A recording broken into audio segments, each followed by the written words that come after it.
அஸ்ஸலாமு அலைக்கும் வரஹ்மத்துல்லாஹி வபரகாத்துஹு. அன்பிக்கினிய சகோதர சகோதரிகளே, பிரமத அன்பர்களே, நண்பர்களே, இது இஸ்லாத்தின் அடிப்படைகள் என்ற தொடர் காணொலியில் இது பாகம் 3. அருள் கொடைகளை நீங்கள் எண்ணி முடிக்க முடியாது.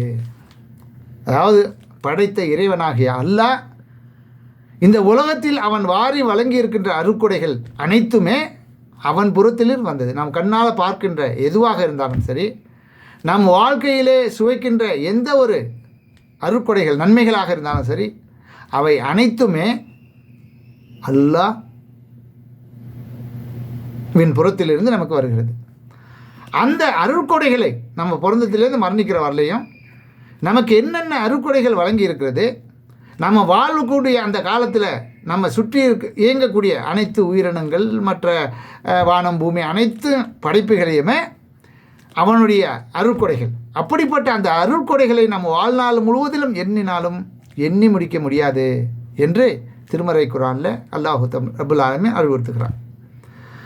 அல்லாஹ்வின் அருட்கொடைகளை நீங்கள் எண்ணினால் அவற்றை உங்களால் எண்ணி முடிக்க முடியாது என்று 14வது அத்தியாயம் 34வது வசனத்தில் அல்லாஹ் சொல்லி காட்டுகிறான்.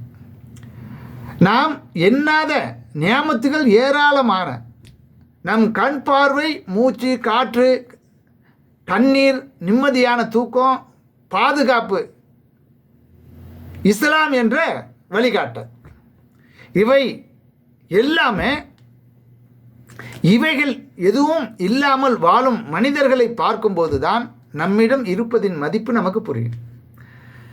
என்னென்ன இந்த வசதி வாய்ப்புகள் நன்மை அனைத்தும் நமக்கு கிடைச்சிருக்கிறது, அதிலிருந்து குறைவாக இருக்கக்கூடியவர்களை பார்த்தா தான் நமக்கு அது என்னன்னு புரியும், அதனுடைய மதிப்பு அதிகமாகும். இவை இல்லாமல் வாழும் மனிதர்களை நாம் பார்க்கும்போது தான் நம்மிடம் இருப்பதின் மதிப்பு புரியும். அதுக்கு நாம் மதிப்பளிப்போம். நமக்கு கீழே பார்த்தால் நன்றியுணர்வும் வரும். நமக்கு கீழே உள்ளவர்களை பார்த்தா தான் இறைவனுக்கு நன்றி செலுத்த வேண்டிய என்ற அந்த நன்றி உணர்வு நமக்கு வரும். அது மேலே பேராசை நமக்கு ஏற்படும். நபி ஸல்லல்லாஹு அலைஹி வஸல்லம் அவங்க கூறினாங்க, உங்களை விட கீழ்நிலையில் உள்ளவரை பாருங்கள், உங்களை விட மேல்நிலையில் உள்ளவரை பார்க்காதீர்கள். அதுதான் அல்லாஹ் உங்களுக்கு வழங்கிய அருள்கொடைகளை அற்பமாக எண்ணாமல் இருக்க ஒரு மிகப்பெரிய சிறந்த வழி என்று சொன்ன செய்தி முஸ்லீம் என்ற நூலில் 2963 ஹதீஸில் இடம்பெற்றிருக்கு. ஆக நமக்கு என்ன கிடைச்சிருக்குங்கிறத, நமக்கு கிடைச்சதை விட எவ்வளவு கீழ்மை நிலையில் கிடைக்காதவர்கள் எவ்வளோ பேர் வாழ்கிறாங்கிறத எண்ணி பார்க்கும்போது அல்லாஹ்வின் மீது மதிப்பு மரியாதை ஏற்படும்.